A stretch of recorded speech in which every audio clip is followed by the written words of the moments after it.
السلام علیکم جی. یہ قلب کی 5ویں قسط ہے. باب نمبر 4.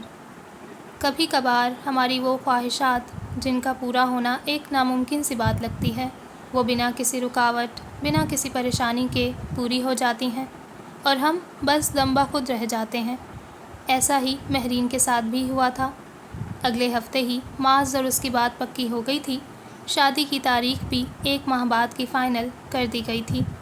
دونوں خاندان اس رشتے سے بہت خوش تھے. شادی کی تیاریاں ان دنوں عروج پر تھیں. مہرین اپنے کمرے میں بیڈ پر لیٹی فون کان سے لگائے زویا سے بات کر رہی تھی، جو اس کی شادی کی خبر ملنے پر اسے مبارکباد دے رہی تھی. بہت بہت شکریہ، پر صرف فون پر باتیں کرنے سے کام نہیں چلے گا. 1 ہفتہ پہلے ہی تمہیں یہاں میرے گھر آ کر رہنا ہوگا. بالکل ایسا کرنا. آفس کا کام تم سنبھال لینا، میں وہاں آ کر رہ لوں گی. زویا ہنسی. اب ایسی بھی بات نہیں ہے، تم میرے لیے 2 ہفتوں کی لیو تو لے ہی سکتی ہو نا. مہرین کا انداز دوستانہ تھا. ہاں ہاں، تاکہ تمہارا کھڑوس بھائی مجھے فوراً ہی جاب سے چلتا کرے. وہ اتنے بھی برے نہیں ہیں. مہرین نے اپنے بھائی کا دفاع کیا. زویا نے گہرا سانس لیا، پھر موضوع بدلنے کے لیے اس سے شادی کی تیاریوں کے متعلق پوچھنے لگی. کچھ ہی دیر اسی طرح باتیں کرنے کے بعد زویا نے کال کاٹ دی تھی. مہرین ابھی فون واپس رکھنے ہی والی تھی جب اس پر دوبارہ رنگ ہوئی. اسکرین پر چمکتا نمبر دیکھ کر چہرے پر مسکراہٹ ابھری. آخر جناب کو مجھے کال کرنے کا ٹائم مل ہی گیا. فون کان سے لگائے شرارت بھرے انداز میں کہا. تمہیں کال کرنے کے لیے تو میرے پاس ٹائم ہی ٹائم ہے. خیر تم بتاؤ کیا کر رہی تھی. معاذ کا انداز کافی خوشگوار تھا. کچھ نہیں، بس تمہارے کال کرنے سے پہلے زویا سے بات کر رہی تھی. اچھا، اور یہاں میں سمجھ رہا تھا آپ مجھے یاد کر رہی ہوں گی. اس نے اداسی بھرے لہجے میں کہا تو مہرین کھلکھلا کر ہنس دی. پتہ ہے معاذ، اس طرح بولتے تمہاری آواز کتنی کیوٹ لگتی ہے. آواز کے ساتھ ساتھ شکل بھی بہت کیوٹ لگتی ہے. کہو تو دکھا دیتا ہوں. بالکل جیسے میں بھی کہوں گی. اور تم. وہ بولتے بولتے رکی.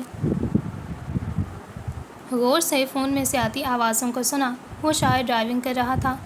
معاذ تم کہاں اس وقت. تمہارے گھر کے سامنے. دوسری جانب سے اطمینان بھرے انداز میں جواب دیا گیا. کیا؟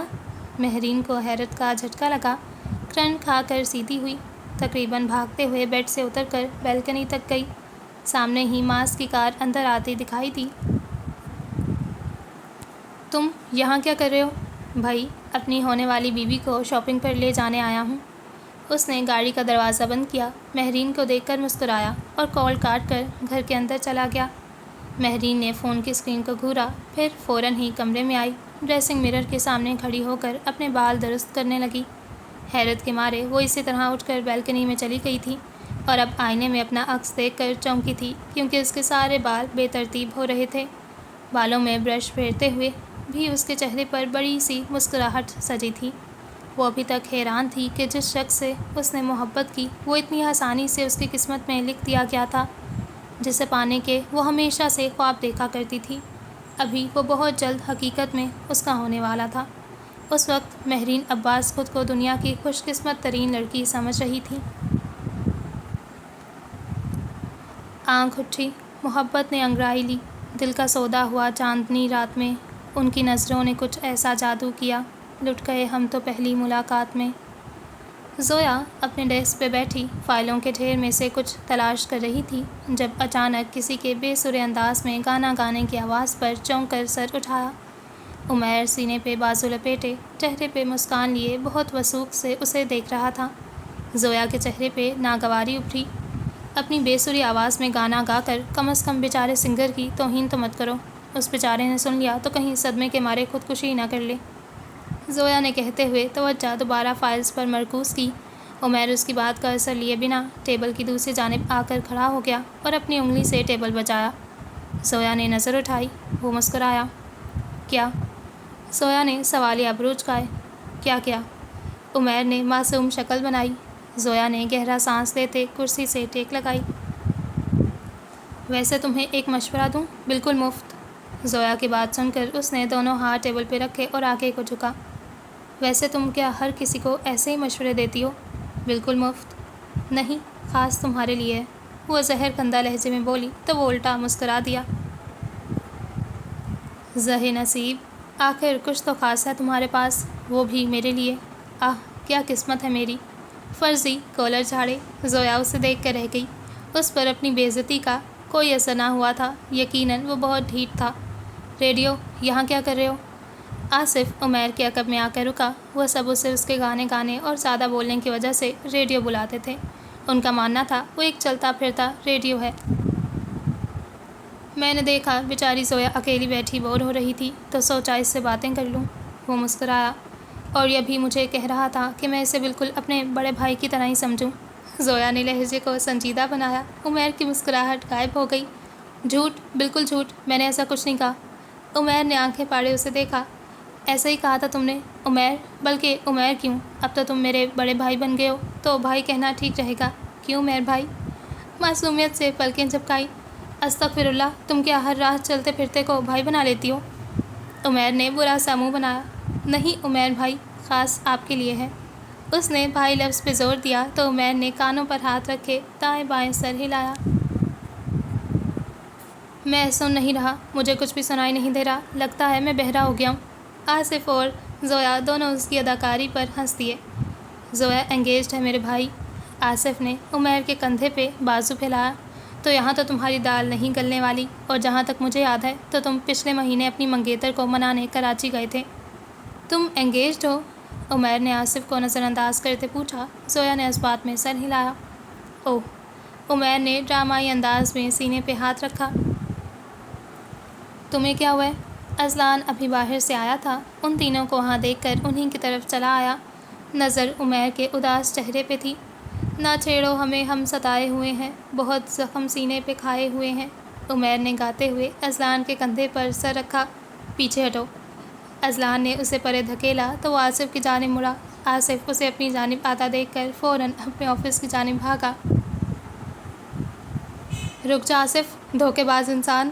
عمیر کے چہرے پہ اداسی کی جگہ غصے نے لے لی تھی۔ وہ چلاتا ہوا آصف کے پیچھے لپکا۔ اب وہاں بس وہ دونوں ہی تھے۔ زویا مسکرا رہی تھی، مگر جیسے ہی سامنے کھڑے اذلان پر نظر پڑی تو مسکراہٹ غائب ہو گئی۔ آج 2 بجے کے بعد کوئی میٹنگ ہے زویا؟ جی۔ زویا نے اسے دیکھتے اس بات میں سر ہلایا۔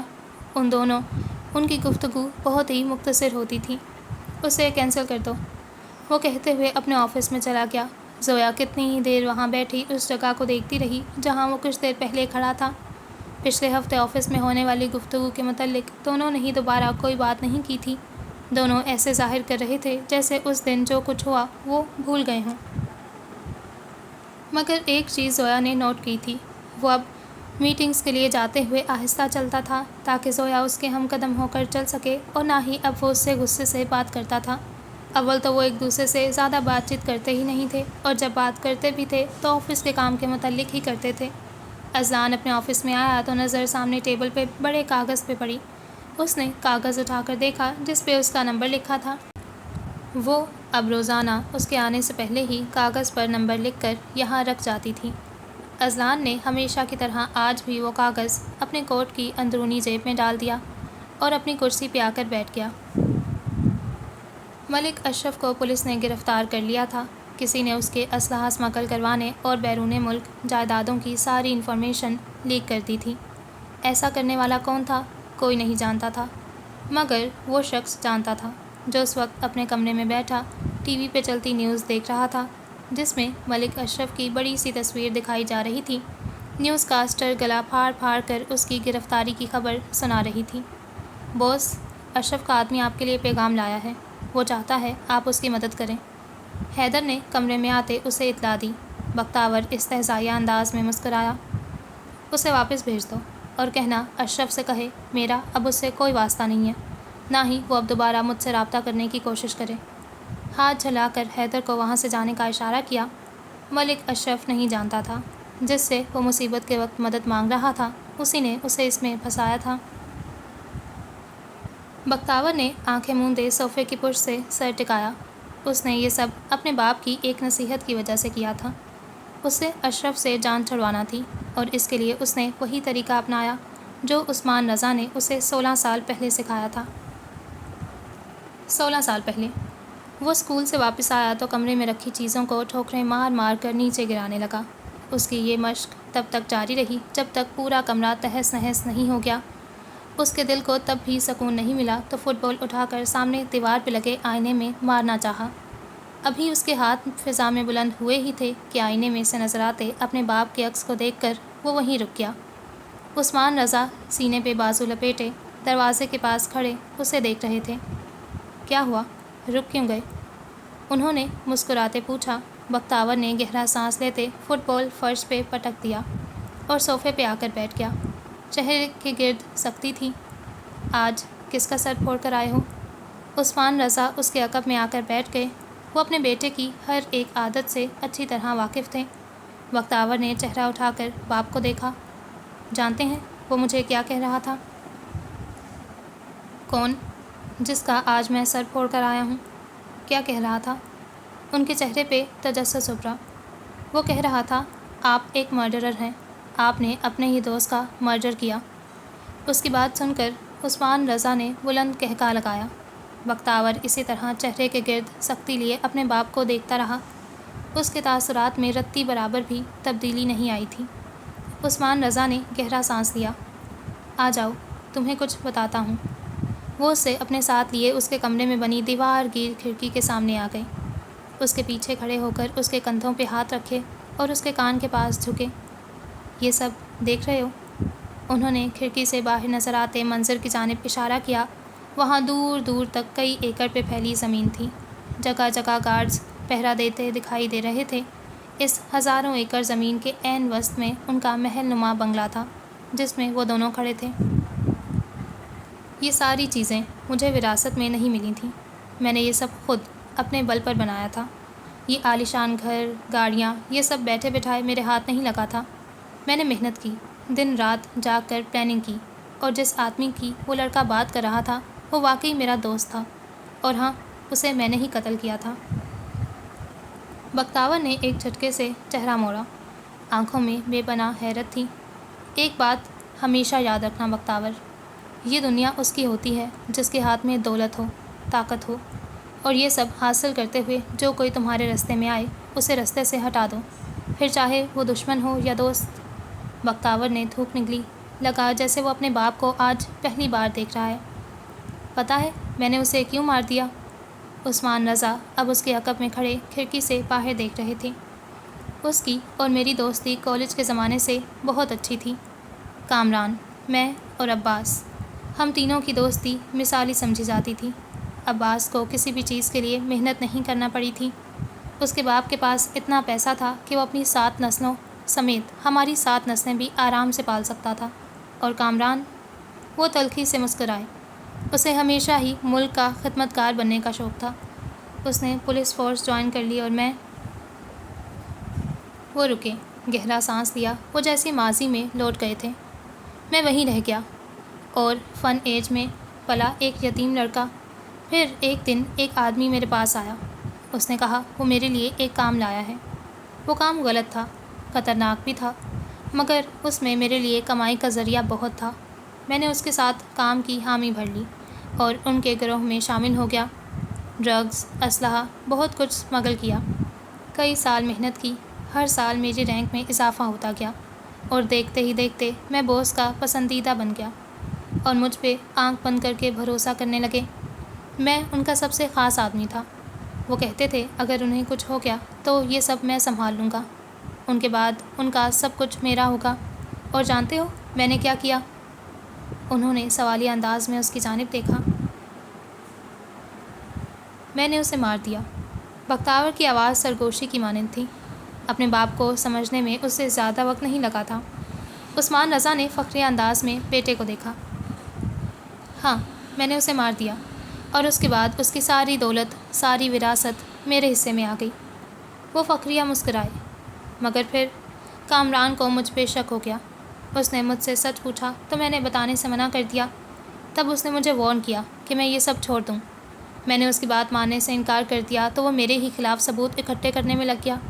اس نے دوستی پہ ملک کو فوقیت دی، اور حیرانی تو مجھے تب ہوئی جب وہ پچھلے ماہ سارے ثبوت ڈھونڈنے میں کامیاب بھی ہو گیا۔ میں نے اسے کہا اسے سمجھایا تھا میرے کام میں دخل نہ دے، مگر اس نے انکار کر دیا، اور اس سے پہلے وہ یہ سارے ثبوت کسی تک پہنچاتا میں نے اسے مار دیا۔ انہوں نے سر جھٹکا۔ دشمن سے زیادہ خطرناک وہ دوست ہوتا ہے جو آپ کے ہر ایک راز سے واقف ہو، اور جب لگے کہ وہ دوست آپ کے لیے کسی بھی قسم کا خطرہ کھڑا کر سکتا ہے تو بہتر یہی ہے اسے رستے سے ہٹا دیا جائے۔ میں نے بھی یہی کیا مائسن، اور تمہیں بھی یہی کرنا ہے۔ انہوں نے بختیور کے کندھوں پہ ہاتھ رکھے، اس کا چہرہ اپنی جانب موڑا۔ ہمیشہ خود کو ہر شے سے بالا تر سمجھنا، تمہارے رستے میں جو رکاوٹ آئے اسے جڑ سے اکھاڑ کر پھینک دینا۔ یہ دنیا سیاہی سے ڈرتی ہے، اس سے بچنا چاہتی ہے، اور تمہیں اسی سیاہی کو اپنی طاقت بنانا ہے۔ اس کی آنکھوں میں آنکھیں گاڑے وہ اسے سمجھا رہے تھے، اور تب پہلی دفعہ بختیور عثمان کے قلب پہ سیاہی کا ایک نقطہ لگ گیا تھا، اور آج 16 سال بعد وہ نقطہ پھیل کر اس کے قلب کو پوری طرح اپنی سیاہی کی لپیٹ میں لے چکا تھا۔ آفس میں آج کل کام بہت زیادہ تھا، اسی لیے آج گھر واپسی پر وہ کچھ بجھی بجھی سی تھی، اور گھر پہنچتے ہی جو خبر اسے ملی وہ اس کا دل دہلا دینے کے لیے کافی تھی۔ نکاح؟ وہ بھی یوں اچانک؟ وہ پھٹی پھٹی نگاہوں سے ماں کو دیکھ رہی تھی۔ اچانک نہیں ہے بیٹا، مریم تو مجھ سے کئی بار کہہ چکی تھی، مگر میں ہی ہر دفعہ ٹال دیتی تھی، اور سبحان اس کا اکلوتا بیٹا ہے، اور اگر اس کی خوشیاں دیکھنا چاہتی ہے اس میں کچھ غلط بھی تو نہیں ہے، اور ان کی خوشیوں کے لیے مجھے میری خوشیاں قربان کرنی ہوں گی۔ زویا نے کرب سے سوچا۔ ویسے بھی تم تو جانتی ہو، ختیجہ اس کی اندرونی کیفیات سے بے خبر کہہ رہی تھیں، میری طبیعت بھی آج کل ٹھیک نہیں رہتی، اگر مجھے کچھ ہو گیا تو تم اکیلی کیا کرو گی میری بچی؟ ہر ماں کی طرح انہیں بھی بس یہی خوف ستا رہا تھا۔ ایسے کیوں کہہ رہی ہیں اماں؟ میں تمہیں حقیقت بتا رہی ہوں زویا، یتیم اور بے سہارا لوگوں کے لیے یہ دنیا ایک قید خانے سے کم نہیں ہے۔ غریبی، یتیمی، مفلسی، یہ سب سننے میں عام لگتا ہے، مگر حقیقت میں جب ان لوگوں کی جگہ خود کو رکھ کر دیکھیں تب ان کا اصل درد معلوم ہوتا ہے۔ وہ اسے نرم لہجے میں سمجھا رہی تھیں۔ مگر اماں، سبحان نے تو مجھ سے شادی کی کوئی بات نہیں کی۔ اسے یاد تھا سبحان نے 2 سال تک شادی نہ کرنے کو کہا تھا، پر اب ایسا کیا ہو گیا؟ کیوں اچانک نکاح رکھنے کا مقصد؟ زویا، ختیجہ نے بغور اس کے تاثرات کو پرکھا، مجھے بتاؤ، کیا تم یہ نکاح نہیں کرنا چاہتی؟ انہیں تشویش ہوئی۔ زویا نے آنکھیں اٹھا کر ماں کو دیکھا، دل چاہا چیخ چیخ کر انہیں بتا دے کہ وہ یہ نکاح نہیں کرنا چاہتی، مگر ان کے چہرے پہ نظر پڑتے ہی اس نے لب بھینچ لیے۔ وہ جانتی تھی ختیجہ اس کے سامنے چاہے جتنی بھی مضبوط کیوں نہ بن جائیں، اندر سے وہ آج بھی ماضی کے دکھوں سے پیچھا نہیں چھڑوا پائیں، اور وہ انہیں اپنی وجہ سے مزید کوئی دکھ تکلیف نہیں دینا چاہتی تھی۔ نہ چاہتے ہوئے بھی اس نے نفی میں سر ہلایا، نہیں اماں، مجھے کوئی اعتراض نہیں ہے۔ اس وقت اسے اپنی آواز بھی انجان لگی۔ ختیجہ نے مسکراتے ہوئے اس کے سر پہ ہاتھ پھیرا۔ زویا انہیں دیکھتی رہی، اسے لگا جیسے وہ ابھی اور بھی کچھ کہنے والی ہے۔ آپ کچھ کہنا چاہتی ہیں؟ ہاں وہ، ختیجہ نے گہرا سانس لیا، اب جیسا کہ اگلے مہینے تمہارا نکاح ہے تو میں چاہ رہی تھی کہ زویا کہ تم اب جاب چھوڑ دو۔ زویا کو لگا کسی نے کمرے کی چھت اس کے سر پہ گرا دی ہو۔ وہ حیرت زدہ ختیجہ کے چہرے کو دیکھنے لگی۔ اس سب میں میری جاب کہاں سے آ گئی؟ میں یہ تمہاری بھلائی کے لیے ہی کہہ رہی ہوں، بہتر ہوگا تم اس جاب سے زیادہ اپنی آنے والی زندگی پر غور کرو۔ شادی کے بعد شوہر اور گھر کو ٹائم دو، پھر اگر شوہر اجازت دے تو جاب بھی کر لینا۔ اسے ختیجہ کے الفاظ پہ یقین نہیں آ رہا تھا۔ یہ آپ کہہ رہی ہیں؟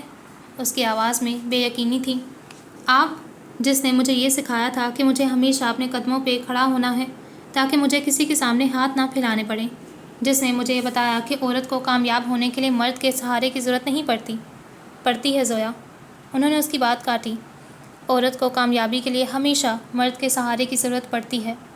ضروری نہیں کہ وہ سہارا فائنینشلی ہو، وہ ایموشنلی بھی ہو سکتا ہے۔ مرد کی ایموشنل سپورٹ عورت کے لیے بہت ضروری ہوتی ہے۔ اسی طرح عورت خود کو اور بھی مضبوط محسوس کرتی ہے۔ مرد کا کندھا اس کے لیے ڈھارس ہوتا ہے۔ وہ ڈھارس باپ، بھائی اور شوہر کی صورت میں ہی اسے میسر ہو سکتی ہے۔ میں نے اپنی زندگی کے کئی سال ان تینوں کے بغیر ہی گزارے ہیں، اور کوئی مجھ سے پوچھے یہ کتنا مشکل ہے۔ ان کی آواز میں درد تھا۔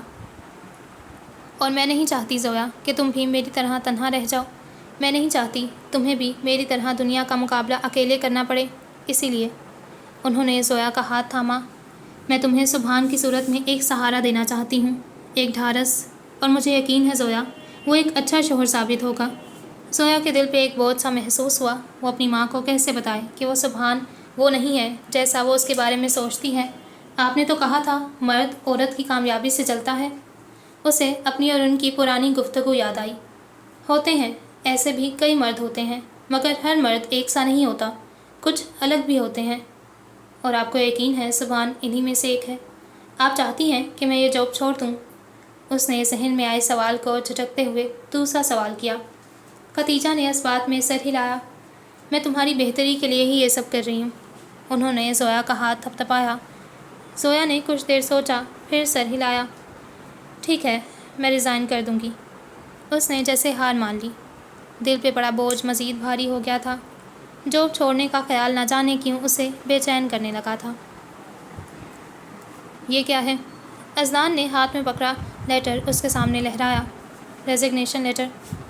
زویا نے بتایا جیسے اذلان کو نظر نہ آتا ہو۔ وہ اس وقت اذلان کے آفس میں کھڑی تھی۔ اذلان اپنی کرسی پہ بیٹھا ماتھے پہ تیوریاں لیے اسے دیکھ رہا تھا۔ وہ تو مجھے بھی نظر آ رہا ہے مس زویا، اسی لیے تو پوچھ رہا ہوں کہ یہ کیا ہے۔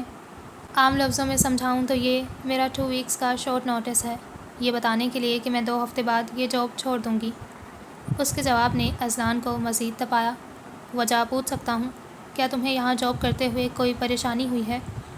وہ غور سے اسے دیکھ رہا تھا۔ زویا نے نظریں چرائیں۔ وہ آنکھوں کے ذریعے دل کا حال جان لینے کی صلاحیت رکھتا تھا۔ وہ نہیں چاہتی تھی اس وقت اذلان اس کے تاثرات کو پہچانے۔ نہیں، ایسا کچھ نہیں ہے، بس اگلے مہینے میرا نکاح ہے۔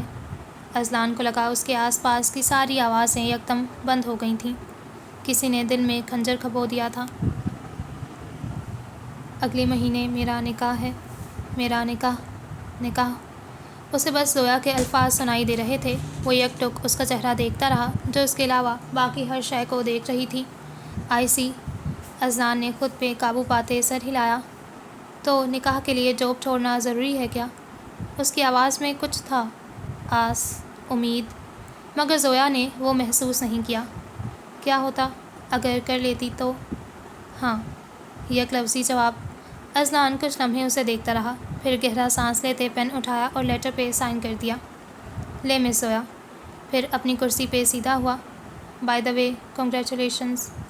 وہ اسے نکاح پہ مبارکباد دے رہا تھا، اور وہ ہونکوں کی طرح اس کا چہرہ دیکھنے لگی جیسے اس نے کوئی انہونی سی بات کہہ دی ہو۔ مس زویا۔ اذلان کے ماتھے پہ بل پڑے۔ زویا چونکی۔ تھینک یو، بامشکل مسکرانے کی صحیح کرتے ہوئے کہا اور آفس سے باہر چلی گئی۔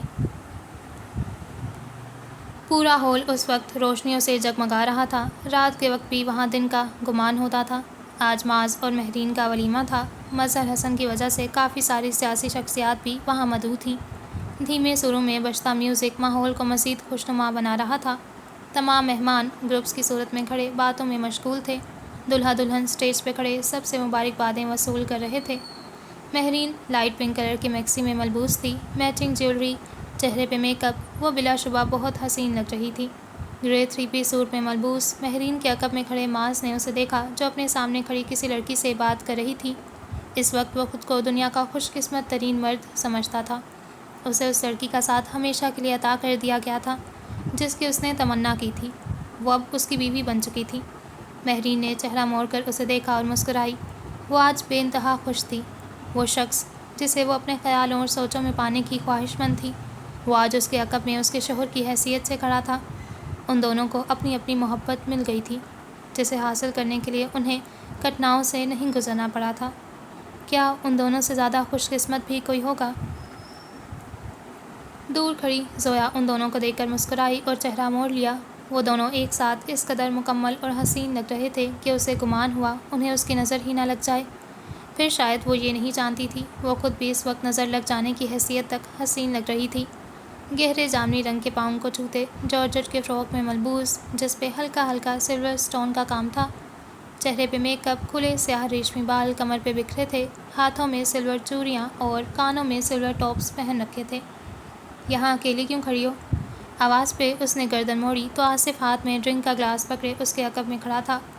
بس ویسے ہی، میں یہاں کسی کو جانتی نہیں ہوں تو بس اسی لیے۔ زویا نے بال کانوں کے پیچھے عرصے اس کی نظر سامنے پڑی جہاں اذلان اپنے سامنے کھڑی کسی لڑکی سے بات کر رہا تھا۔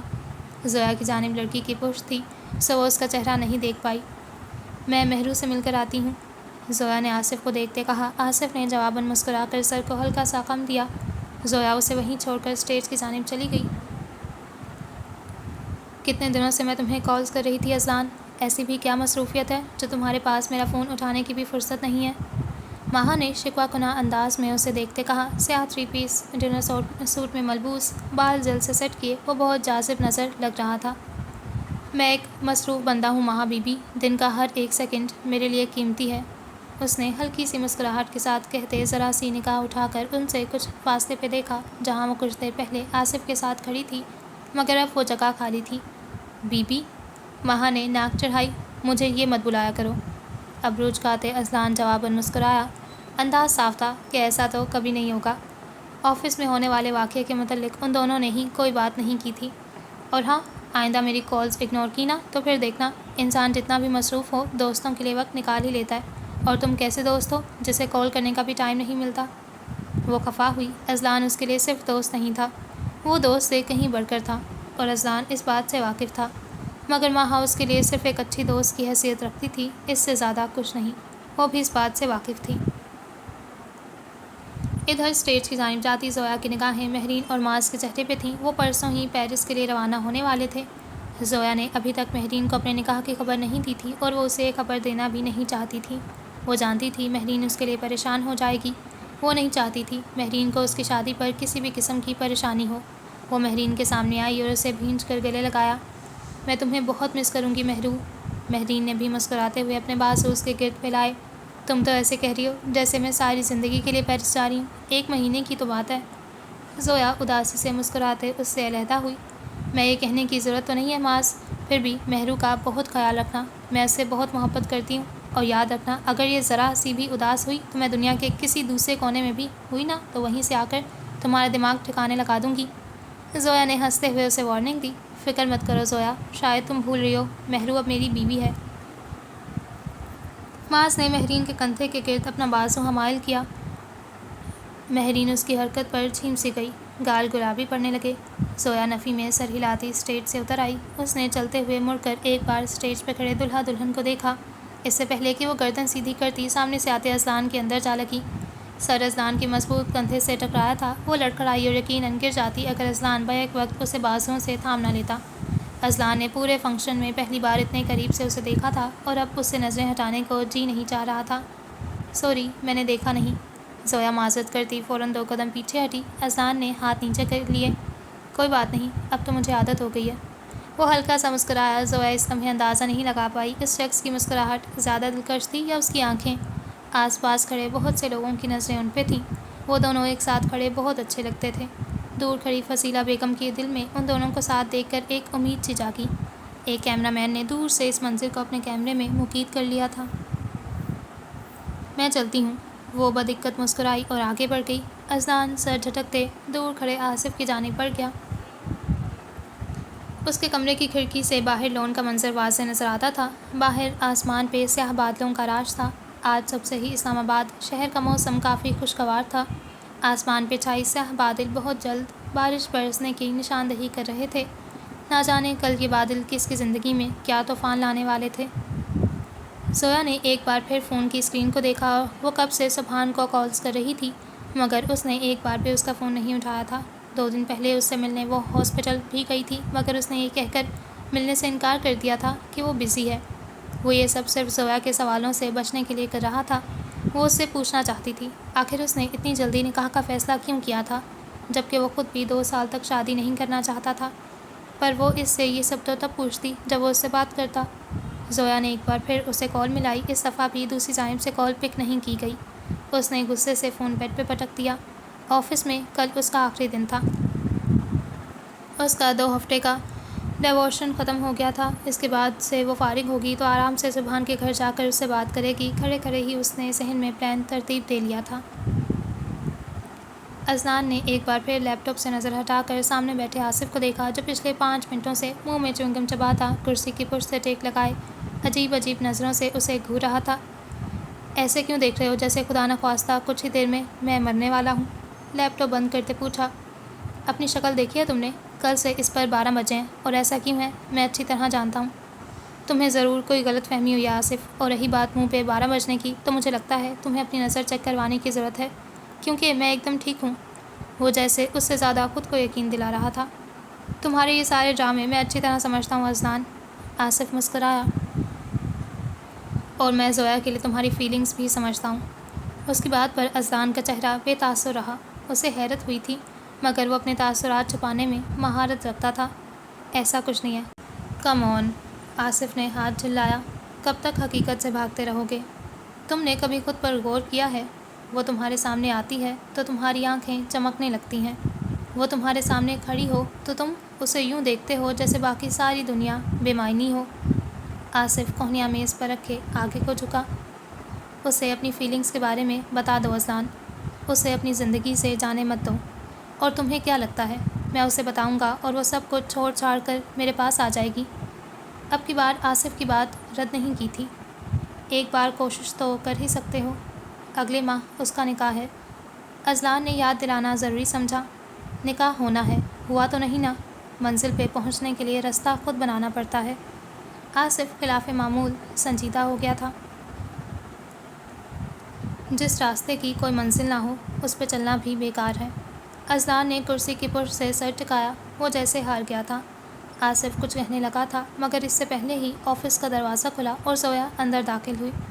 اذلان کرسی کی پشت سے ٹیک لگائے اسے دیکھتا رہا، یہاں تک کہ وہ اس کے سامنے آ کر کھڑی ہو گئی۔ میں نے تمہاری نئی اسسٹنٹ کو سارا کام سمجھا دیا ہے، وہ کل سے سارا کام سنبھال لے گی۔ زویا نے ہاتھ میں پکڑی فائل سامنے ٹیبل پر رکھی۔ زویا، یہ جاب چھوڑنا لازمی ہے کیا؟ آصف نے اداسی بھرے لہجے میں پوچھا۔ اگر تم چاہو تو اپنے نکاح تک لیو لے سکتی ہو۔ وہ نہ جانے کس امید کے تحت کہہ رہا تھا، جیسے زویا بس اسی آفر کے انتظار میں بیٹھی ہو۔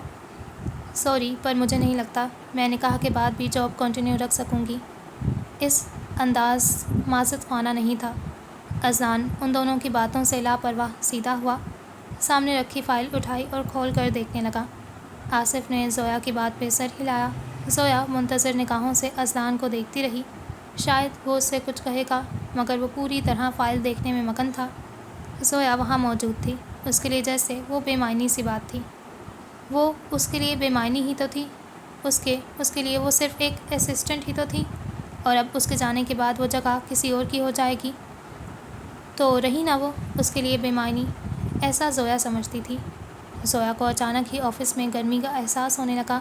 وہ گہرا سانس لیتی تیزی سے باہر نکل گئی۔ میں گھر جا رہا ہوں۔ اذلان تمہیں چلنا ہے؟ آصف کلائی میں پہنی گھڑی دیکھتے اٹھا۔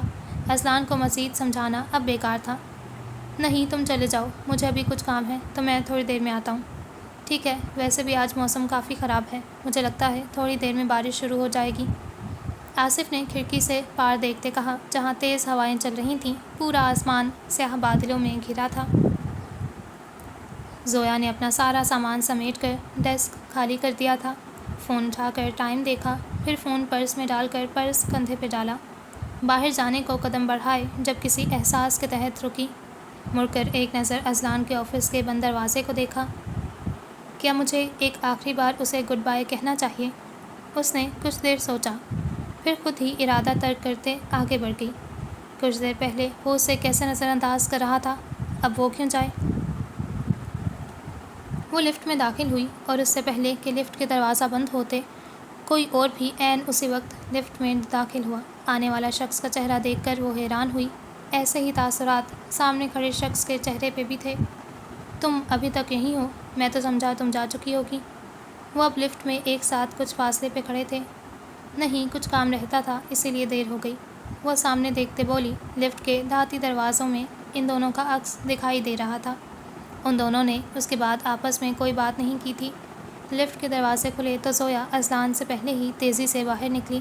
آفس کی بلڈنگ سے باہر نکلتے ہی تیز بارش نے اس کا استقبال کیا۔ اوہ شٹ! وہ غصے میں بڑبڑائی، آس پاس نگاہ دوڑائی تو پوری سڑک خالی تھی۔ رات کے اس پہر صرف اسٹریٹ پولز کی روشنی ہی اسے دیکھنے کو ملی تھی۔ اس نے ایک گہری سانس خارج کرتے گھر کی جانب قدم بڑھائے۔ آفس سے وہ ہمیشہ پیدل ہی گھر جاتی تھی، مگر آج سے پہلے کبھی ایسی صورتحال کا سامنا نہیں کرنا پڑا تھا۔ آج کے دن ہی میرے ساتھ یہ سب ہونا تھا، اسی لیے مجھے بارش پسند نہیں ہے۔ وہ تیز تیز قدم اٹھاتی سڑک کنارے چل رہی تھی۔ بارش تراتر برس رہی تھی۔ تبھی ایک سیاہ رنگ کی رینج روور اس سے چند قدم آگے رکی۔ وہ اسے پہچانتی تھی۔ زویا نے قدموں کی رفتار مزید تیز کر دی۔ آج کے دن یہ آخری چیز تھی جو وہ نہیں چاہتی تھی۔ وہ گاڑی اور اس میں بیٹھے شخص کو نظر انداز کرتی آگے بڑھ گئی۔ ابھی وہ چند قدم ہی آگے پہنچی تھی جب اذلان گاڑی سے نکل کر اس کے پیچھے آیا۔ زویا، اس نے پکارا تو زویا کے قدم وہیں منجمد ہو گئے۔ ہونا ہی تھے۔ اذلان اس کے عین سامنے آ کر رکا۔ اتنی تیز بارش میں گھر کیسے جاؤ گی؟ آ جاؤ، میں تمہیں تمہارے گھر ڈراپ کر دوں۔ اذلان نے اپنی گاڑی کی جانب اشارہ کیا۔ وہ دونوں بارش کے باعث مکمل بھیگ چکے تھے، مگر اذلان کو اس وقت اپنی کوئی فکر نہیں تھی۔ اسے فکر تھی تو صرف سامنے کھڑی لڑکی کی۔ نہیں، میں چلی جاؤں گی، وہ دو ٹوک انداز میں کہتی اس کے ایک طرف سے گزر کر آگے چلنے لگی۔ اس بار اذلان کو مجبوراً اس کا بازو پکڑ کر اسے روکنا پڑا۔ ہر بات میں اتنی ضد کیوں کرتی ہو؟ وہ اس کی شہد رنگ آنکھوں میں دیکھ رہا تھا۔ بارش کے قطرے ان دونوں کے چہروں سے ٹپک رہے تھے۔ مجھے تمہاری کسی مدد کی ضرورت نہیں ہے اذلان، پلیز یہاں سے چلے جاؤ، زویا نے اپنے اندر ہمت مجتمع کرتے کہا۔ اذلان اس کے اس رویے کا عادی تھا۔ وہ ہمیشہ ہی آرام سے بات کرتے کرتے اچانک غصے میں آ جاتی تھی۔ زویا، میں کہہ رہا ہوں نا، میں تمہیں چھوڑ کچھ بھی مت کہنا اذلان، بس یہاں سے چلے جاؤ۔ یوں بار بار میرے سامنے آ کر ایسے ظاہر مت کیا کرو جیسے تمہیں میری بہت پرواہ ہے۔ زویا نے ایک جھٹکے سے اپنا بازو اذلان کی گرفت سے چھڑوایا۔ دور کہیں آسمان میں زوردار بادل گرجنے کی آواز آئی۔ اذلان کے ماتھے پہ لکیریں پڑیں۔ تمہیں مجھ سے جو بھی گلے شکوے ہیں وہ بعد میں کر لینا، فی الحال چلو یہاں سے۔ اب کی بار آواز میں دبا دبا غصہ تھا۔ زویا نے نفی میں سر ہلایا۔ نہیں، میں یہاں صرف جاب کرنے کے لیے آئی تھی اور آج وہ کام بھی ختم ہو گیا۔ زویا کے گلے میں گلٹی ابھر کر معدوم ہوئی۔ تم چلے جاؤ اذلان، میں نہیں چاہتی آئندہ میرا یا تمہارا سامنا ہو، کبھی بھی نہیں۔ اس دفعہ آسمان میں پھر سے زوردار بادل گرجا تھا، مگر اذلان عباس کو وہ آواز اپنے اندر سے کہیں سنائی دی تھی۔ وہ لب بھینچے اسے دیکھتا رہا۔ زویا نے ایک آخری نگاہ اس کے چہرے پہ ڈالی اور آگے بڑھ گئی۔ بارش اب پہلے کی نسبت زیادہ تیز ہو گئی تھی۔ یوں لگ رہا تھا جیسے بادل بھی اذلان کے غم میں شریک ہو کر آنسو بہا رہے تھے۔ زویا تقریباً بھاگتے ہوئے جا رہی تھی۔ اس نے ایک بار بھی مڑ کر پیچھے نہیں دیکھا تھا۔ وہ جانتی تھی مڑ کر دیکھنے والے پتھر ہو جاتے ہیں۔ وہ اتنا بڑا خطرہ مول نہیں لے سکتی تھی، اور اذلان عباس تو مڑے بغیر ہی پتھر کا مجسمہ بنا بارش میں بھیگتا رہا تھا۔ 2 دن بعد وہ سبحان سے ملنے اس کے گھر آئی تھی۔ وہ ابھی تک اس کی کالز اور میسیجز کا کوئی جواب نہیں دے رہا تھا، سو آج وہ بنا اطلاع کیے اس کے گھر آ گئی تھی۔ وہ گھر میں داخل ہوئی تو لاؤنج سے آتی آوازوں نے اس کے قدم وہیں منجمد کر دیے۔ میں نے یہ منگنی تمہارے کہنے پہ ہی کی تھی سبحان، تم نے ہی مجھ سے کہا تھا تم زویا کو پسند کرتے ہو، اور اب تمہیں وہ دوسری لڑکی پسند آ گئی ہے۔ مریم بیگم سبحان کے سامنے والے صوفے پہ بیٹھی دبے دبے غصے سے کہہ رہی تھیں۔ سبحان ٹانگ پہ ٹانگ جمائے پرسکون سا بیٹھا تھا۔ دروازے کے پار کھڑی زویا پہ ان دونوں کا دھیان نہیں گیا تھا۔ ہاں تھی، وہ بھی پسند تھی مجھے، مگر میں نے اسے منگنی میں جلد بازی کی۔ زویا نے لب سختی سے آپس میں پیوست کر لیے۔ منگنی کے 3 سال بعد اسے معلوم ہوا تھا کہ اس نے جلد بازی کر دی۔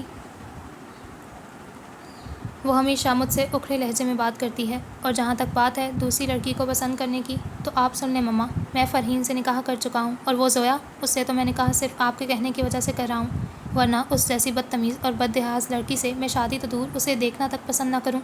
آپ بس دیکھیے گا میں اس سے میرے ساتھ کی جانے والی ہر بدتمیزی کا بدلہ کیسے لیتا ہوں۔ اس کی ساری عقل مٹی میں نہ ملا دی تو میرا نام بھی سبحان نہیں۔ وہ استزائیہ مسکرایا۔ زویا نے غصے سے مٹھیاں بھینچ لیں۔ تو یہ تھی وجہ، اتنی جلدی نکاح رکھنے کی۔ مریم بیگم اپنے بیٹے کی غلطی چھپانے کے لیے اس کا نکاح جلد از جلد زویا سے کروانا چاہتی تھیں۔ وہ تو ٹھیک ہے سبحان، لیکن مریم بیگم کی بات مکمل ہونے سے پہلے ہی زویا لال بھبو کا چہرہ لیے لاؤنج میں داخل ہوئی۔ اسے وہاں دیکھ کر ان دونوں ماں بیٹے کو جیسے سانپ سونگھ گیا ہو۔ دونوں ہی اپنی جگہ سے کھڑے ہو گئے۔ ارے زویا بیٹا، تم کب آئی؟ مریم بیگم پہلے سنبھل گئیں۔ وہ چہرے پہ مسکراہٹ لیے اس کی جانب بڑھنے لگیں، مگر اس سے پہلے ہی زویا نے آگے بڑھ کے ایک سناٹے دار تھپڑ سبحان کے چہرے پر رسید کیا۔ تڑاک کی آواز سارے لاؤنج میں گونجی تھی۔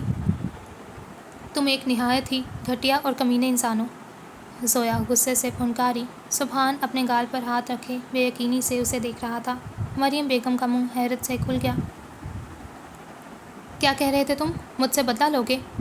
اس کی آنکھوں میں غصہ اترا ہوا تھا۔ شکر مناؤ سبحان اختر، ابھی میں نے تمہیں صرف ایک تھپڑ مارا ہے۔ اگر آئندہ تم میرے سامنے بھی آئے نا تو تمہارا وہ حشر کروں گی کہ ساری دنیا یاد رکھے گی۔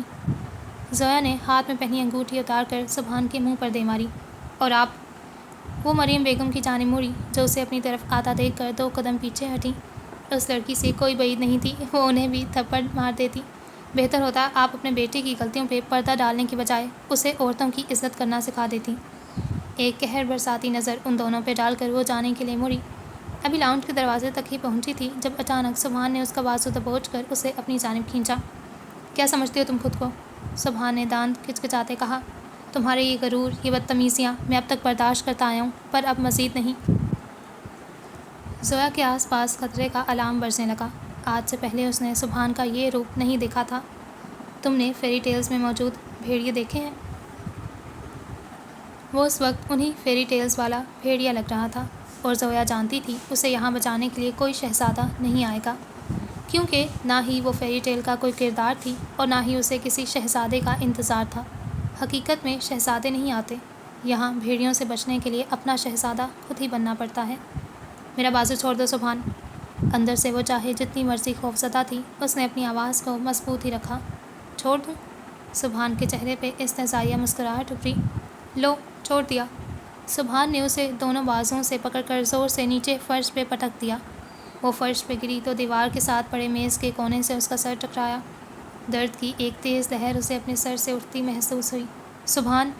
مریم بیگم نے بات بڑھتی دیکھی تو فوراً سبحان کے سامنے آئیں۔ یہ کیا کر رہے ہو؟ سبحان نے جیسے انہیں دیکھا ہی نہیں، وہ آنکھوں میں نفرت لیے فرش پہ پڑی زویا کو دیکھ رہا تھا۔ زویا نے آہستہ سے سر اٹھایا۔ اس نے اپنا لرزتا ہوا ہاتھ سر پر رکھا تو اس کی انگلیوں نے کچھ نم سا محسوس کیا۔ ہاتھ آنکھوں کے سامنے کیا تو اس پہ خون لگا تھا۔ میز سے ٹکرانے کے باعث اب اس میں سے خون نکل رہا تھا۔ خون کی لکیر اس کے سر سے نکل کر گردن پر بہنے لگی۔ وہ پھٹی پھٹی نگاہوں سے سبحان کو دیکھنے لگی، بے یقینی سے، خوف سے۔ میں سبحان کو بھی اچھے سے پہچان گئی ہوں زویا، اور مجھے پورا یقین ہے وہ بھی اکرم جیسا شوہر ثابت ہوگا۔ وہ تمہیں ہرٹ کرے گا زویا، میری بات یاد رکھنا۔ وہ ایسا نہیں ہے۔ اس کے ذہن میں عائشہ کے الفاظ گونج رہے تھے۔ وہ اسے بہت پہلے خبردار کر چکی تھی اور زویا نے اس کی باتوں کو جھٹلا دیا۔ اسے امید تھی سبحان ایسا کبھی نہیں کرے گا، مگر آج اس نے اپنی ساری امیدوں کو آنکھوں کے سامنے کرچی کرچی ہوتے دیکھا۔ امیدیں جب ٹوٹتی ہیں تو بہت تکلیف دیتی ہیں، اور وہ بھی اس وقت وہی تکلیف محسوس کر رہی تھی۔ تم یہاں سے جاؤ سبحان، میں اسے سنبھال لوں گی۔ مریم بیگم نے سبحان کو بازو سے پکڑ کر لاؤنج سے باہر نکال دیا۔ وہ بت بنی زویا کی جانب آئیں۔ زویا، وہ بس غصے میں۔ زویا نے ان کی بات نہیں سنی۔ اس کے کان سائیں سائیں کر رہے تھے۔ اس نے دوپٹے کو لپیٹ کر سر کے اوپر رکھ کر خون بہنے سے روکا اور کچھ بھی کہے بنا باہر کو بھاگی۔ وہ اب مزید 1 منٹ بھی وہاں نہیں رکنا چاہتی تھی۔ مجھے معاف کر دو زویا، میں بہت شرمندہ ہوں۔ اگر مجھے ذرا سا بھی اندازہ ہوتا وہ لوگ ایسے ہوں گے تو میں کبھی سبحان سے تمہاری منگنی نہ کرتی۔ وہ اس وقت ختیجہ کے کمرے میں بیٹھی تھی۔ سر ختیجہ کے کندھے سے ٹکا تھا، اس کے سر پہ پٹی بندھی تھی۔ کل سبحان کے گھر سے نکلنے کے بعد وہ بمشکل ہاسپٹل پہنچی تھی۔ چوٹ زیادہ گہری نہیں تھی، سو وہ سٹچز لگنے سے بچ گئی تھی۔ زویا نے ختیجہ کو گھر آنے کے بعد حقیقت بتائی تو انہوں نے اسی وقت مریم بیگم کو فون کر کے ان سے رشتہ ختم کر دیا۔ آپ اس بارے میں زیادہ مت سوچیں، آپ نے میرے لیے وہی فیصلہ کیا جو آپ کو اس وقت ٹھیک لگا تھا، اور فکر مت کریں، بس اللہ کا شکر ادا کریں کہ اس نے ہمیں ان لوگوں کا اصل چہرہ دکھا دیا۔ اس نے چہرہ اٹھا کر اپنی ماں کو دیکھا، جنہوں نے مسکراتے ہوئے سر ہلایا اور اسے اپنے ساتھ لگا لیا۔ اولاد کے معاملے میں جلد بازی میں کیے گئے فیصلے بعض اوقات بہت غلط ثابت ہوتے ہیں۔ اس کا اندازہ ختیجہ کو اس دن ہو گیا تھا۔ محبت جب عادت میں بدل جائے تو زیادہ جان لیوا ثابت ہوتی ہے۔ اس بات کا اندازہ اذلان کو تب ہوا جب زویا کو جاب چھوڑے 1 ماہ گزر گیا تھا۔ وہ اس کی عادت بن گئی تھی، جس سے پیچھا چھڑوانا اب اس کے لیے ناممکن ہو گیا تھا۔ اکثر اپنی نئی اسسٹنٹ کو غلطی سے زویا کہہ کر پکار لیتا تھا۔ کئی بار اس غلطی پہ خود کو سرزنش بھی کی تھی، پر بات پھر وہیں آ کر رک جاتی تھی۔ وہ عادت بن گئی تھی۔ اتنا گمسم تو میں نے کبھی علامہ اقبال کو بھی نہیں دیکھا تھا جتنا اس وقت تم نظر آ رہے ہو۔ ڈاکٹر شاہد نے کرسی گھسیٹ کر اس کے سامنے بیٹھتے کہا۔ وہ کچھ دیر پہلے ہی ان کے گھر آیا تھا۔ اس وقت وہ لون میں بیٹھا نہ جانے کتنی ہی دیر سے اپنی سوچوں میں گم تھا کہ ان کی آواز پہ چہرہ اٹھایا۔ آپ تو ایسے کہہ رہے ہیں جیسے علامہ اقبال آپ کے پیے رہے ہیں۔ اذلان مسکرایا۔ ڈاکٹر شاہد نے جواباً بلند کہکا لگایا۔ ویسے آپ کافی بنانے گئے تھے، خالی ہاتھ کیوں واپس آ گئے؟ اذلان نے یاد دلایا۔ وہ ڈاکٹر شاہد نے گردن کھچائی۔ میں کچن میں گیا تو اچانک سر چکرانے لگا۔ انہوں نے سر پہ ہاتھ رکھے معصومیت سے کہا۔ اور یہ چکر آپ کو ہمیشہ کافی بنانے سے پہلے ہی آتے ہیں؟ اذلان نے افسوس سے سر ہلایا۔ اب ایسی بھی بات نہیں ہے، پچھلی بار جب تم یہاں آئے تھے تب میں نے ہی کافی بنائی تھی۔ آپ شاید بھول رہے ہیں، وہ پچھلی بار کی نہیں، پچھلے سال کی بات ہے۔ بس اب تم باتیں کرتے رہنا، یہ نہیں کہ اٹھ کر بیمار بوڑھے آدمی کے لیے کافی بنا لاؤ۔ وہ اسے شرم دلانا چاہتے تھے، یہ ان دونوں کا ہمیشہ کا معمول تھا۔ اذلان جب بھی انہیں کافی بنانے کو کہتا وہ اسی طرح سر چکرانے کا بہانہ بنا دیتے اور اذلان کو پھر خود ہی اپنے اور ان کے لیے کافی بنا کر لانا پڑتی۔ یہ بیمار بوڑھا آدمی سیدھی طرح سے کیوں نہیں کہتا کہ اسے میرے ہاتھ کی بنی کافی پسند ہے؟ اذلان کرسی دھکیلتے کھڑا ہوا۔ ڈاکٹر شاہد کچھ بھی کہے بنا اوپر آسمان کو دیکھنے لگے۔ یہ ان کا جواب تھا کہ جو سمجھنا ہے سمجھتے رہو۔ اذلان گہرا سانس لیتے آگے بڑھ گیا۔ اس کا رخ اب کچن کی جانب تھا۔ اچھا، میں یہ سمجھ رہی تھی کہ زویا کا نکاح سبحان سے ہو جائے گا، لیکن وہ بہت زیادہ ابیوزو ہوگا، تو پھر کسی دن زویا اذلان کو مدد کے لیے کال کرے گی کیونکہ اس نے اس کا نمبر یاد کیا ہوا ہے۔ اب دیکھتے ہیں کیا ہوتا ہے۔ 1.5 سال بعد سے اسٹوری سٹارٹ ہو رہی ہے۔ And sorry for bad voice quality, میرے گلے کے حالات ٹھیک نہیں ہیں۔ Thank you so much for watching. خدا حافظ۔